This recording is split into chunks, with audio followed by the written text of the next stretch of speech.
took over, it was a half-decent place to live. A little stricter than I usually go for, but not terrible. I thought he and I had a pretty happy childhood. But then he decides he's gonna try and get elected with his anti-ghoul crusade. Mankind for McDonough. Before you know it, you got families with kids lining up to drag folks they called neighbor out of their homes and throw them to the ruins.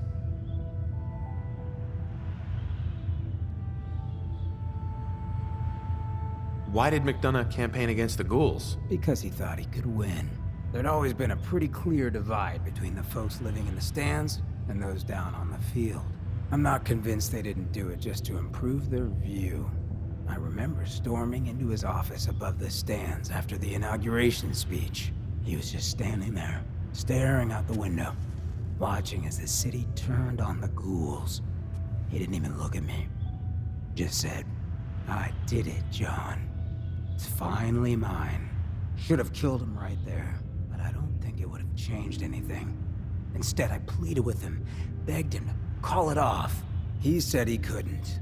He had nothing against the ghouls. He was just carrying out the will of the people. And he couldn't betray the voters.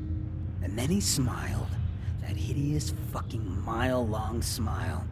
He never smiled like that when we were kids. I didn't even recognize him. He murdered those ghouls.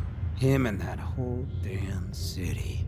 I still wasn't a ghoul at this point, so I didn't have to leave, but I couldn't bring myself to stay in that cesspool after that. I'd been sneaking off the Good Neighbor for years to get decent chems, so I knew the safe routes. I managed to track down a couple of the families, lead them there, but most couldn't get used to the Good Neighbor lifestyle. I brought them food for a couple of weeks, but after a while, they just disappeared. Folks in Diamond City signed their death warrants, and all the good people were willing to just sit by and watch. I felt like I was the only one who saw how screwed up things truly were, who couldn't just pretend things were fine. Still feel that way. Or I did. Until I met you. I know I run my mouth, but having someone who sees the world for what it is, and is willing to do something about it, it's meant a lot to me. I feel damn lucky to have you as a friend.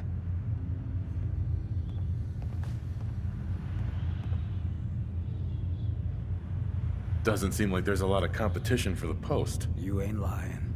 It's awful lonely for us folks at the top. Well, thanks for hearing me out. You probably weren't looking for a history lesson, were ya? You wanna hit the road?